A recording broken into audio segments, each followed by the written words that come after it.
আসসালামু আলাইকুম। আমি আবারও ধন্যবাদ জানাই বাংলাদেশ সেনাবাহিনীকে।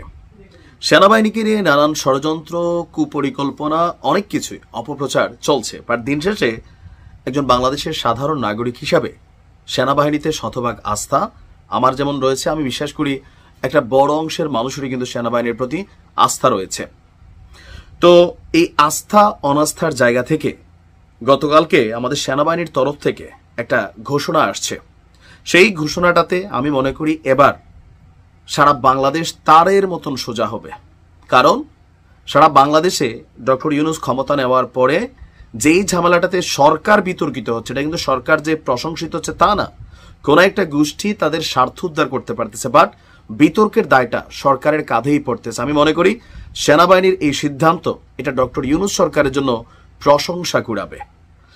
যদি কেউ অপরাধ করে থাকে, অন্যায় করে থাকে, সুনির্দিষ্ট কোনো অভিযোগ থাকে, তার বিরুদ্ধে আইনের শাসনকে প্রয়োগ বা প্রতিষ্ঠা করাই সুশাসনের লক্ষ্য হওয়া উচিত। কিন্তু অতি উৎসাহী কিছু মানুষ রাজনৈতিক উদ্দেশ্যে প্রণোদিতভাবে ব্যক্তিগত ধান্দায়, স্বার্থে, লুটপাট, অনেক কিছুর কারণে এক ধরনের মব সৃষ্টি করা হয়েছে গেল 9 থেকে 10 মাসে, যেটাতে সবচেয়ে বেশি সমালোচিত হয়েছেন ডক্টর ইউনূসের সরকার। কেউ কেউ এমনও বলেন এটা মবের সরকার। তবে এইবার মব বন্ধ হতে যাচ্ছে আনুষ্ঠানিকভাবে, কারণ এর আগে সেনাবাহিনীর এমন কঠোর অবস্থান আমরা দেখিনি। যদিও সর্বশেষ বক্তব্যে সেনাপ্রধান বলছিলেন এই দেশ আর মব চলবে না।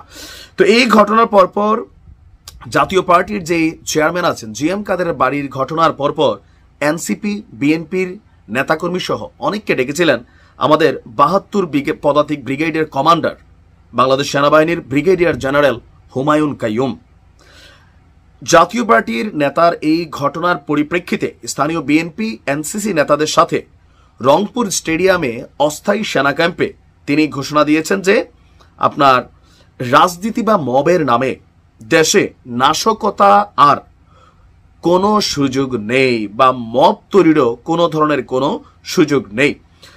আর তিনি বলছেন যে আমরা আনন্দিত, এনসিপি এবং বিএনপির প্রতিনিধিরা স্বপ্রণোদিত হয়ে এখানে এসেছিলেন। তাদের যে সকল কর্মী আবেগী হয়ে হোক বা যে কোনো কারণে হোক আইন নিজের হাতে তুলে নেওয়ার চেষ্টা করেছিল, কিছু কর্মকাণ্ড করেছিল, আমরা তাদেরকে চিহ্নিত করেছি। আর তারা এই জন্য সরিও বলছে। আর যেহেতু সরি বলছে, সেই কারণে তাদেরকে আপাতত এখানে ক্ষমা সুন্দর দৃষ্টিতে দেখা হয়েছে। তবে এর পরে যদি কেউ ভ্যান্ডালিজম, ভাঙচুর, কোনো কিছু নষ্ট করা, কোনো মবের মাধ্যমে অন্যায়ভাবে বাধা সৃষ্টি করা বা এসব কর্মকাণ্ড শুধু রংপুরে নয়, সারা বাংলাদেশের কোথাও করার সুযোগ পাবে না, এটা সেনাবাহিনীর ওয়াদা।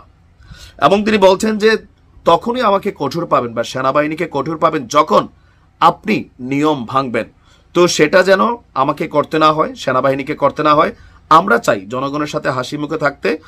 আর এই বিষয়গুলো নিয়ে সরকারের অবস্থান বা সেনাবাহিনীর অবস্থান খুবই সুনির্দিষ্ট। তা আমি মনে করি এই বার্তা সারা বাংলাদেশে ছড়িয়ে যাক।